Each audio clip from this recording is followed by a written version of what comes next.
আসসালামু আলাইকুম, স্বাগতম জানাই মুহিতা যুবক কীর্তিক আয়োজিত এই বছরের সবচেয়ে রোমাঞ্চকর ফুটবল টুর্নামেন্টের প্রথম সেমিফাইনাল ম্যাচে গোবিন্দল ফুটবল একাদশ বনাম বলধারা ফুটবল একাদশ। মাঠ ভর্তি তেমন দর্শক ছিল না, কারণ প্রচুর রোদ ছিল এই জন্য, কিন্তু তারপরও চারপাশে উৎসবের আমেজ। সবাই অপেক্ষা কোন দল আজ যাবে ফাইনালে। খেলা শুরু হতেই দুই দল এর মধ্যে দারুণ টান লড়াই ছিল। গোবিন্দল একাদশ একের পর এক আক্রমণ সাজাচ্ছিল, আবার বলধারার ডিফেন্স ছিল একদম অটল। 20 মিনিট পেরোতেই বলধারা ফরওয়ার্ড দুর্দান্ত এক শটে বল জালে জড়িয়ে দিল। হাফ টাইম পর্যন্ত স্কোরবোর্ডে এগিয়ে যায় বলধারা ফুটবল একাদশ 0-1 গোলে। দর্শকের মুখে তখন একটাই প্রশ্ন, গোবিন্দল একাদশ কি ফিরে আসতে পারবে?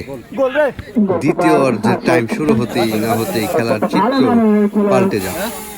গোবিন্দল একাদশ যেন নতুন উদ্যমে মাঠে নামে, একের পর এক আক্রমণ। দর্শকরা উঠে দাঁড়িয়ে উৎসাহ দিচ্ছিল গোবিন্দল গোবিন্দল বলে। কিন্তু এখানেই শেষ নয়, টানা আক্রমণে ডান দিক থেকে আসা এক অসাধারণ ক্রসে অসাধারণ এক শট দিয়ে একটি গোল করে এগিয়ে যায় গোবিন্দল। সেই সাথে কিন্তু 1-1 গোলে সমতায় ফিরে গোবিন্দল বনাম বলধারা ফুটবল একাদশ।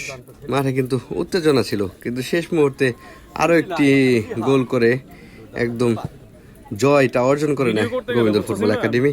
তখন উত্তেজনায় ফেটে পড়ছে স্কোরবোর্ড, গোবিন্দল একাদশ এগিয়ে যায় 2-1 গোলে।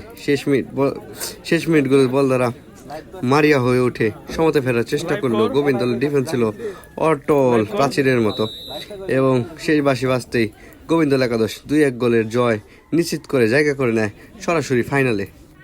আজকের এই ম্যাচে গোবিন্দল একাদশের দুর্দান্ত কামব্যাকে ফুটবল প্রেমীদের মনে গেঁথে যাবে দারুণ একটা খেলা কিন্তু উপভোগ করেছি আজকে আমরা মহিষদিয়া মাঠে।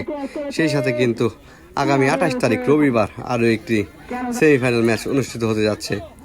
বালখণ্ড উত্তর বালখণ্ড বন্ধুমহল বনাম Roman sporting club, Galimpur, Nabaganj, Dhaka. আপনারা সকলে আমন্ত্রিত। সকলে সুস্থ থাকবেন, ভালো থাকবেন। আসসালামু আলাইকুম। খেলাটি উপভোগ করবেন। ধন্যবাদ।